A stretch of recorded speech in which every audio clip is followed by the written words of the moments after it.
علامہ اقبال کا معروف واقعہ ہے کہ وہ بیٹھے تھے مکروڑ روڈ والے مکان میں، تو ایک صاحب آئے ان کے پاس جو بہت بڑے پیر تھے اس زمانے کے. تو ان کا ایک مرید لاہور کے دوسرے کونے میں رہتا تھا، تو اسے پتہ چلا کہ میرے پیر صاحب علامہ اقبال علیہ رحمہ کے مہمان بنے ہیں. تو وہ ملنے کے شوق میں آیا اور اس نے کہا کہ حضرت بیٹی جوان ہے اور جن کے ہاں رشتہ طے کیا ہے وہ شادی کا کہہ رہے ہیں، اور میں پہلے ہی 100 روپے کا مقروض، اس زمانے میں 100 روپیہ بھی بڑا ہوتا تھا، اور مزید شادی بھی کرنی ہے، کوئی دعا کیجئے. اور اپنا دکھڑا سنایا. پیر صاحب نے ہاتھ اٹھائے، دعا کی اور اس کو کہا بیٹا آپ کو اجازت ہے. اس نے جیب میں ہاتھ ڈالا اور ایک 10 روپے کا نوٹ نکالا اور پیر صاحب کو نظر پیش کی. انہوں نے چپکے سے لے کے جیب میں ڈال دیا. اقبال کی بے ساختہ ہنسی نکل گئی. خیر مرید صاحب سامنے تھے تو پیر صاحب نے اس وقت تو کوئی بات نہ کی. جب مرید صاحب تشریف لے گئے تو اقبال سے پوچھنے لگے پیر صاحب آپ کیوں ہنسے تھے؟ کہا حضرت میں آپ کی دعا کی قبولیت پہ ہنسا تھا. تو آپ کو کیسے پتہ چل گیا میری دعا قبول ہو گئی؟ کہا حضرت جب آپ نے دعا نہیں کی تھی وہ 100 روپے کا مقروض تھا، جب آپ نے دعا کر دی 110 کا مقروض ہو گیا. اب اس کو تو دینا چاہیے تھا لیکن آپ نے اس سے بھی لے لیا.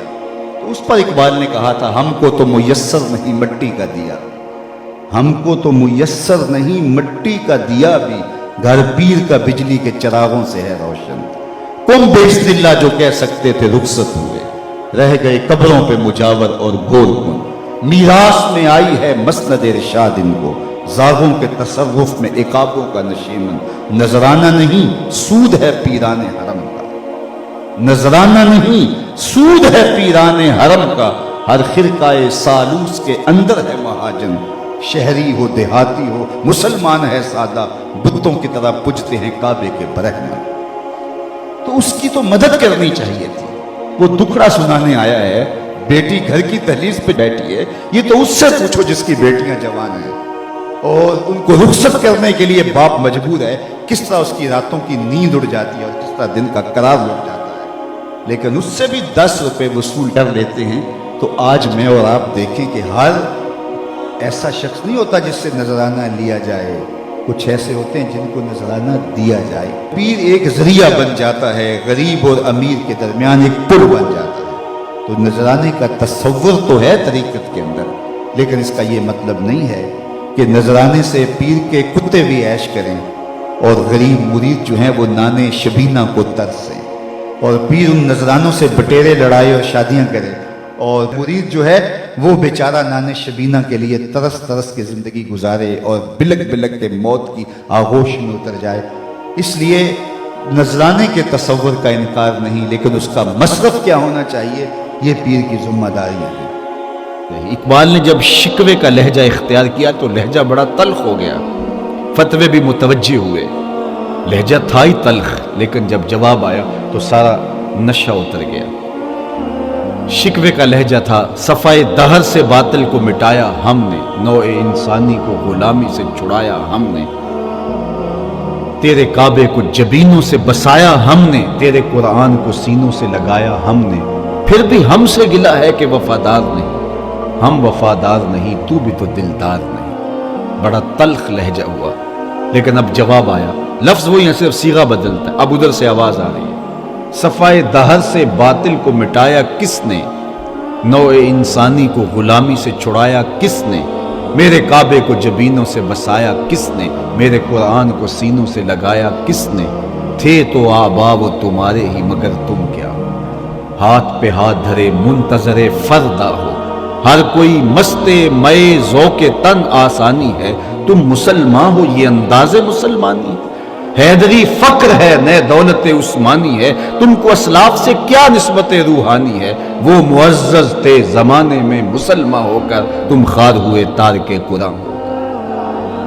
تو آج میں اور آپ حسن پیغمبر کی خوشبو اور حسن رسول کی تنویر لے کر کے اپنی زندگیوں میں چراغاں کریں. علامہ اقبال علیہ رحمہ ایک صالح خاندان میں پیدا ہوئے. آج 9 نومبر ہے اور یہی ان کا یوم ولادت ہے.